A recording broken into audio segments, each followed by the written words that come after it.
Bonjour et bienvenue à l'émission Rencontre. Mon nom c'est Thérèse Sheffield et aujourd'hui mon invité est Alain Rajot, conseiller à la vie étudiante au Cégep. Salut Alain. Bonjour, ça va bien? Oui. Évidemment, on veut parler de ton rôle au Cégep, mais avant de commencer, si tu peux nous raconter un peu, Alain, avant d'arriver dans la région, tu as grandi où et d'où vient cet amour pour les sports? Mais moi, tout d'abord, j'ai grandi dans la région de Valleyfield. Je suis originaire de Valleyfield. Et par la suite, j'ai gradué, j'ai fait beaucoup de sport dans cette région-là, évidemment, comme joueur de hockey, comme joueur de volleyball, de, de ballon-ballet, ces choses-là. Donc, tu es un sportif. Ah, à la base, c'est OK. clair, c'était une passion pour moi. Et par la suite, je suis allé étudier à l'Université de Sherbrooke en éducation physique. Et très rapidement, j'ai eu un emploi dans l'enseignement, mais j'ai bifurqué comme entraîneur dans la Ligue de hockey junior majeur du Québec.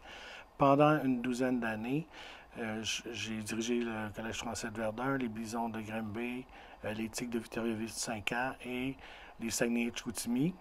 Et tout ça, c'était une belle aventure. J'ai coaché l'équipe Canada Junior aussi en 1995 avec des joueurs fantastiques, des joueurs qui ont atteint la Ligue nationale. Et je suis content de dire qu'il y a 22 joueurs que j'ai dirigés qui jouent dans la Ligue nationale ou qui ont joué dans la Ligue nationale. Mais par la suite, on a mis fin à la carrière, on a pris des décisions plus familiales, plus sécurisantes. Et ça nous a amenés ici avec le ProLab qui nous a tendu oui. qui nous a tendu la perche. Et puis, je me suis retrouvé dans la belle région de Thetford. Donc, tu étais déjà dans la région avec ProLab. Après ça, tu es parti. J'imagine qu'il y a de quoi qui t'a plu si tu as décidé de revenir dans la région. Oui, exactement. Mon expérience à Victoriaville, on avait bien aimé ça, 5 ans avec les Tigres. On voulait se rapprocher du centre du Québec. Et quand on est arrivé ici, on avait un peu déroulé le tapis rouge.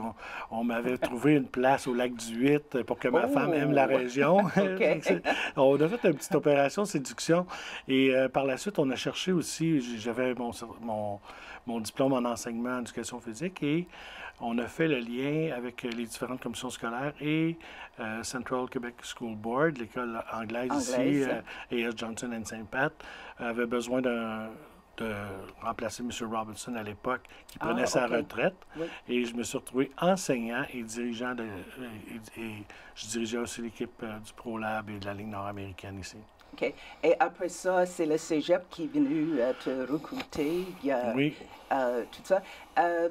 Tu as dit que tu es conseiller à la vie étudiante, mais quand j'ai téléphoné sur la boîte vocale, c'est marqué, tu dis que tu es responsable des sports. Oui. Donc, est-ce que ça a changé avec le temps? Bien, les conseillers à la vie étudiante, on est deux au niveau du service aux étudiants. Il y a aussi les prêts et bourses. Ce sont des services aux étudiants, proprement dit.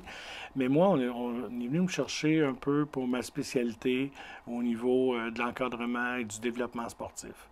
Alors, très tôt, là, on m'a appointé, on m'a même ciblé un peu en quelque sorte lorsque je suis allé passer les entrevues pour être quelqu'un qui développerait le sport au niveau provincial. Et là, ça a impliqué toutes sortes de développement au niveau de l'organisation des filons. Les filons sont les équipes du Cégep de Thetford. Et si je comprends bien, tu n'es pas seulement associé avec les joueurs de hockey, tu as plusieurs équipes qui sont quoi? Oui, exactement. Mais la première chose qu'on fait, ou même les gens de l'extérieur qui me disent « Ah, tu t'occupes de l'équipe de hockey des filons. » Et la réponse, c'est non. Je m'occupe de toutes les équipes, de tous les joueurs et l'encadrement des joueurs et des entraîneurs et de mettre la structure en place. Et parmi les équipes, on a 11 équipes sportives. Là, à mon arrivée, on en avait 5. OK, ça a grandi. Oui, mais c'était l'objectif aussi. On a mis une offre de service où on a des kinésiologues, on a des professionnels de la santé, des chiros, des physios, des médecins associés à l'équipe, des entraîneurs avec des qualifications, de bonnes qualifications. Alors, on a tout mis ça en place et maintenant, on a dans les trois programmes les plus forts de l'organisation, on a une équipe de basketball qui est extraordinaire, qui a perdu 2 parties en 4 ans, avec 2 championnats provinciaux. On a notre équipe de football, évidemment, qui compte 65 joueurs, qui a remporté le bol d'or. On a notre équipe de hockey, c'est de niveau provincial Division 1, qui a perdu en demi-finale la saison dernière. Et on a le volleyball, le soccer féminin, masculin, le badminton, la natation. Oh, OK. Alors, plusieurs autres sports, là, j'en oublie sûrement, mais on a 11 sports en tout. Je pense que quand je t'ai rencontré la première fois, tu m'as dit qu'il y avait 275 athlètes étudiants. Oui, c'est ça. Sur 1000 élèves, on compte environ entre 225 et 275 selon les années d'athlètes, d'étudiants athlètes qu'on appelle chez nous, qui jouent pour les filons. Alors, sur 1000 élèves, c'est environ 25% des athlètes, le quart des jeunes qui représentent les équipes des filons. Donc, on sait que le Cégep a un programme international et qu'ils vont aller chercher aussi les athlètes étudiants de plusieurs pays différents. Puis à peu près combien d'étudiants qui viennent d'autres pays? Si on compte sur environ 225 athlètes, il y a environ 150 athlètes qui viennent de l'extérieur de Thetford Mines, mais pas très loin de 75, je vous dirais entre 50 et 75 athlètes qui viennent de l'international. Alors, c'est quand même un nombre important. Notre premier programme à avoir sollicité les joueurs extérieurs, recruté les joueurs extérieurs, c'est le football. On s'est, sur une possibilité de 60-65 joueurs, on a déjà eu jusqu'à 35 joueurs qui venaient de la France, à cette époque-là. Et après ça, on a le basket qui s'est ajouté, où là, on a des équipes, des joueurs qui sont aussi de la France, de l'île de la Réunion, de l'Afrique. Okay. Et au soccer aussi, on a quelques joueurs de l'île de la Réunion, des pays, évidemment, où on joue un peu plus avec le ballon rond. OK, parce que c'est ça, je me demandais, c'était quel pays était représenté dans tout ça. Donc, les étudiants viennent... ils ont 18, 19 ans, j'imagine. Oui. C'est un âge qui est assez difficile, mais souvent, ils vont changer de ville. Mais là, ces étudiants-là, ils ne changent pas seulement la ville, mais le pays. Donc, j'imagine, mais il y a deux questions. Un, comment est-ce qu'ils sont recrutés? Est-ce qu'il y a quelqu'un là-bas qui fait le tri ou est-ce que vous y allez? Nous, ça a commencé initialement avec Jean-Marc Millien, qui est notre technicien en loisirs chez nous, qui avait joué professionnel. Il y avait une ligue semi-professionnelle en France au football. Et il y avait des amis, dont Clément Gabriel, qui était un joueur et qui est devenu un entraîneur pour nous, qui s'est joint à notre organisation pour venir vivre l'expérience d'être un entraîneur, puis a décidé de rester ici. Okay. Et à partir de ce moment-là, le réseautage avec les équipes de la France a commencé à se faire avec les différentes équipes sportives, équipes de football qui étaient en France. Alors, ça a commencé de cette façon-là. Et les choses ont beaucoup évolué. Et comme vous le mentionnez, des jeunes de 16, de 17, 18, 19 ans qui arrivaient ici, de la France, qui n'ont jamais vu une bordée de neige, qui ne savent pas c'est quoi l'hiver, qui déjà, un jeune du Québec qui vient d'une autre ville, qui rentre chez nous, il y a un ajustement. Imaginez un athlète qui arrive de l'Europe. Donc, l'étudiant a été accepté pour le Cégep. Est-ce que vous pouvez expliquer les démarches puis ce que vous faites pour que la transition soit le plus facile possible? Est-ce qu'ils arrivent presque en même temps? Vous y allez à quoi? À Dorval pour les chercher? Comment est-ce que... Il y a ma collègue aussi qui est au culturel, qui s'occupe aussi des étudiants étrangers dans l'ensemble. Ils ne sont pas obligés d'être des athlètes, c'est des étudiants étrangers. Okay. Mais le processus au niveau sportif a été, à partir du moment où le jeune manifestait de l'intérêt, on devait l'accompagner régulièrement, que ce soit au niveau du téléphone, au niveau de la correspondance courriel, l'accompagner dans sa démarche au niveau papier, au niveau protocole nécessaire pour être un étudiant, parce qu'un étudiant de l'Europe et un étudiant d'ici, c'est autre chose.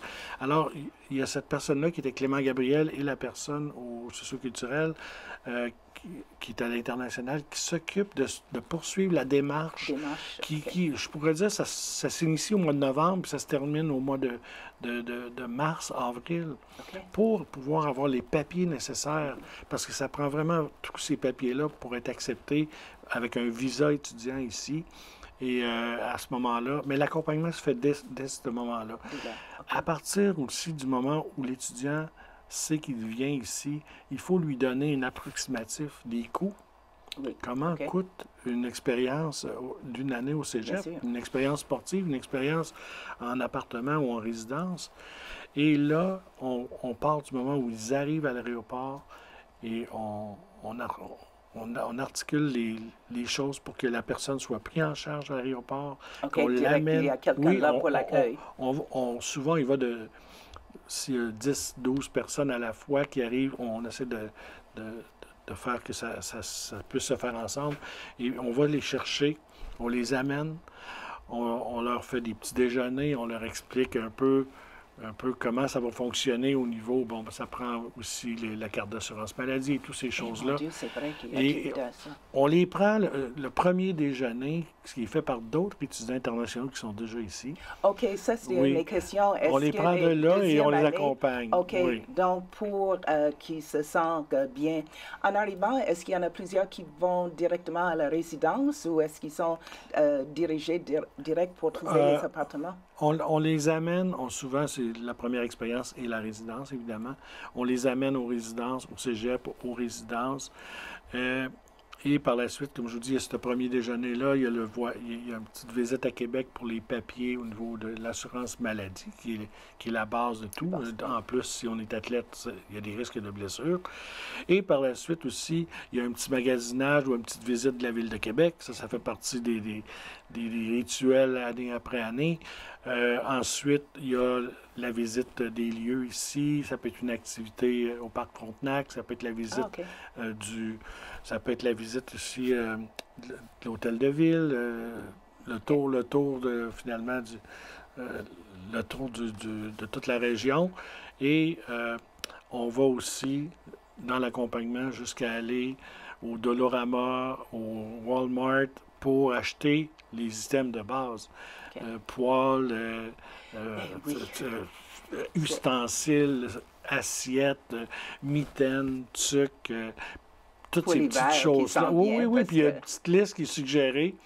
Et évidemment, il y a la journée où c'est du magasinage à Québec, que là, on les laisse aller. Bien, au début, on les met dans une zone quand même minimalement confortable. Et le fait que des étudiants de deuxième année qui étaient ici avant, qui viennent d'autres pays, qui soient impliqués dans l'intégration, ça doit aider énormément. C'est fou l'évolution que le cégep, mais aussi que la population de Thetford a fait, mais on a beaucoup d'aide de ces étudiants-là qui ont adopté quelques-uns en tout cas, demeurent année après année ici à Thetford, vivent OK. pour le futur à Thetford, trouvent des emplois, mais ceux qui sont excellent. encore aux études s'impliquent parce qu'ils connaissent la réalité de ce qu'ils ont eu à vivre, puis le choc qu'ils ont eu lorsqu'ils sont arrivés.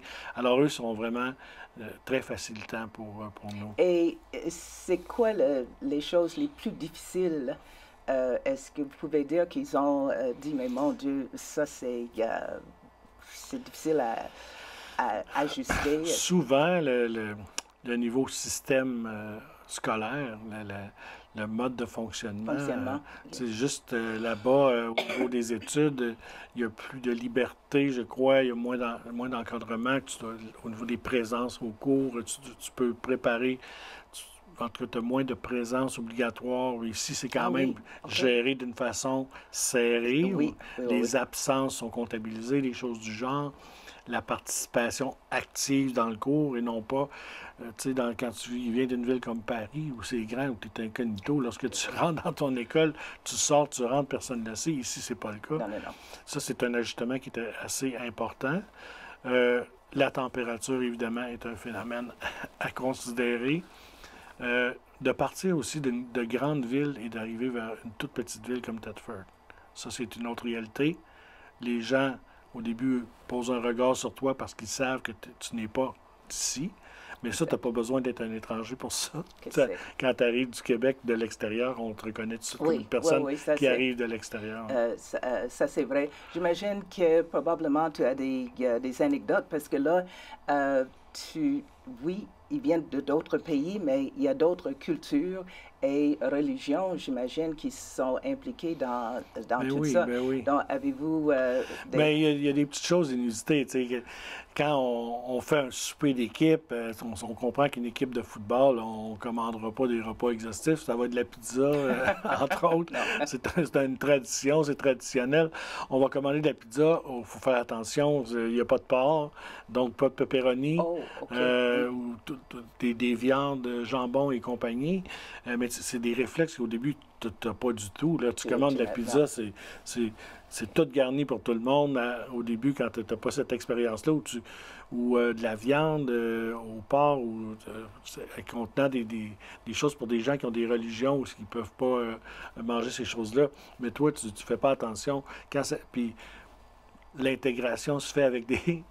Tu sais, c'est des hot dogs gratuits pour tout le monde. Ben, pas des hot dogs. Là, on sait qu'aujourd'hui, c'est des saucisses au poulet. Parce qu'on ne veut pas faire de distinction, puis on ne veut pas empêcher les jeunes de vivre la même réalité que les autres. Ça, c'est une chose qui m'avait frappé, puis qu'on a dû s'ajuster.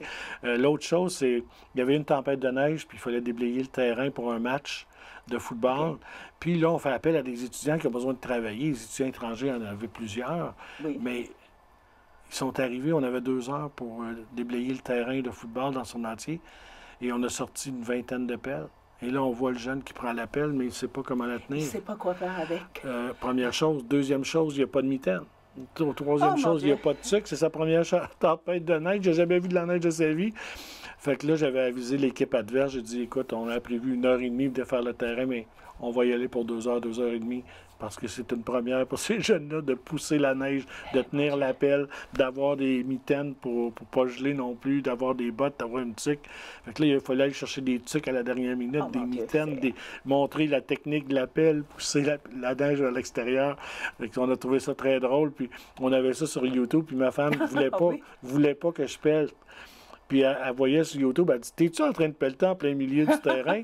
J'ai dit, oui, mais là, j'étais avec des jeunes qui n'ont jamais pelleté, je suis en train de leur montrer. C'est ça. Ah, c'est bien. Est-ce que les jeunes, est-ce qu'ils ont le droit de travailler quand ils sont ici, avoir un travail à temps partiel? Oui, au début, il y avait période des des études? subtilités en lien avec. Il doit être ici d'abord pour ses études, il devait avoir réussi un certain nombre de cours et tout et tout. Je pense que les règles se sont assouplies beaucoup. Mais aussi, comme l'ouverture aussi des commerçants et la réalité actuelle maintenant. Quand on voit des étudiants étrangers dans la ville, on n'est plus vraiment surpris. On a une équipe de basketball, qui a plusieurs gars de 7 pieds de race noire ou qui arrivent de l'Afrique ou qui arrivent de la France ou qui arrivent de Montréal, en banlieue de Montréal. On a des gens qui arrivent de la France, comme on l'a mentionné souvent. Alors, les gens ont un besoin d'étudiants travailleurs. Et là, les ouvertures sont énormes. Les gens sont presque engagés automatiquement. Mais quand on est arrivé, ça prenait un certain temps. Il fallait avoir fait au moins une session. Il fallait avoir réussi des cours. Mais les règles se sont assouplies à ce niveau-là. Et maintenant, je dirais que presque 100% des jeunes qui veulent travailler dans les commerces locaux, premièrement, sont bien reçus, il y a une belle ouverture de la part des gens locaux, mais c'est nettement plus facile. Parce que c'était une des raisons que je voulais te parler, parce que justement, Tepper a tellement changé avec le temps. Puis on voit de plus en plus les gens qu'on sait qui ne viennent pas de la région. Et c'est vraiment incroyable quand on est sur Boulevard Frontenac, sur P11 ou quelque chose, de voir ces étudiants-là. Mais je voulais que les auditeurs savent c'est qui, pourquoi ils sont ici. Donc, toi, tu as dit tantôt que les étudiants, les jeunes, ils trouvent qu'ils sont assez bien accueillis. Mais je dirais qu'il y a eu une évolution, tu sais, qu'on le veuille ou non. Moi, j'ai travaillé en région de Saguenay-Lac-Saint-Jean, où il y avait à peu près pas d'étudiants étrangers. Et là, les premiers étudiants étrangers sont arrivés. Il y a eu, à mon avis, une réticence un peu au changement, une réticence à la nouveauté. Mais là, j'ai quitté la région du Saguenay. Et quand je suis arrivé ici, je ne dis pas qu'il y a une réticence, mais il y avait quand même une curiosité par rapport à ça, un phénomène nouveau. Mais maintenant, Tu sais, souvent, ben, même on est reconnu ici, que ce soit nos jeunes de Thetford avec des autres jeunes au niveau, dans 2 semaines, tous les jeunes sont entremêlés, se connaissent, se OK. côtoient. Nos jeunes Québécois de De Thetford la région. sont super avec les jeunes étrangers. Souvent, ils les invitent à la maison, deviennent des petits OK. amis ou des petites amies. Tu sais, les liens se font très rapidement. Évidemment, le sport, c'est aidant. Oui, Pour définitivement. ça, oui. Oui. Donc, les étudiants, tu avais parlé tantôt qu'il y en a qui terminent, qui quittent la région, mais ils restent quand même en contact. Ils ont développé un lien, qui reviennent dans la région. Oui, des fois, ce qu'on entendait dans les jeunes qui arrivaient ici, c'est « Ah, c'est petit, c'est trop petit. Il n'y a pas grand-chose à faire. Ah Tu sais, oui, oui, on oui, oui. entendait Ah ça. oui, tout le Et temps. là, on voit ces gens-là, ces joueurs de football-là qui sont rendus à l'Université Laval ou à l'Université de Montréal ou à l'Université de Sherbrooke. Chaque fois qu'on a un match ou il y a un congé, ils viennent à Thetford. C'est leur super. milieu naturel, c'est leur port d'attache. Et pas à coup de 2-3. Là. On parle de. Peut-être, il y a plusieurs joueurs qui ont passé ici, mais c'est pas rare de voir, là, quand ils ont des congés, toute une vingtaine de joueurs est au match de football. Venir, même quand on va à Montréal jouer des matchs à l'extérieur, ces jeunes-là reviennent nous encourager, reviennent nous serrer la main. On sent qu'ils ont une appartenance avec la ville et le cégep de Thetford. Ah, ça, c'est excellent. Oui. Et qu'est-ce que tu vois dans, je ne sais pas, dans 3 ans, 5 ans, pour, euh, pour tout ça, pour toi aussi? Mais est-ce que tu vois encore un développement que pouvait aller plus loin ou, Je pense que M. Robert Rousseau a comme objectif d'amener des étudiants étrangers, mais aussi, pas juste M. Rousseau, mais le cégep, le plan de développement du cégep implique de plus nombreux étudiants ou plusieurs étudiants étrangers encore. Je sais que c'est une ouverture qu'on a eue.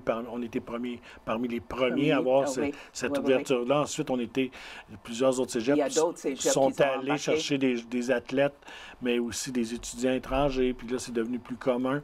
Mais chez nous, c'est continuel, c'est perpétuel, ça va continuer dans ce sens-là, j'en suis convaincu. Mais moi, je voudrais dire du point de vue personnel, toute la richesse que ça nous amène de connaître ces gens-là. À un moment donné, il y a les soupers du monde, c'est une activité. Oui, qui est les très gens populaire arrivent ici, avec oui. toutes sortes de mets, mais de toutes sortes de pays. Là. Je ne sais pas combien de pays on peut compter au cégep, mais les gens, ils vont, participent, les Québécois comme les Européens, et s'échangent les recettes, les façons de faire. Les vêtements sont différents aussi. Les jeunes s'habillent, ils ont des belles couleurs. OK, c'est Il y en bien. a qui s'identifient OK. encore à leur pays, mais il y en a d'autres à leur religion. Mais ça fait vraiment une belle diversité.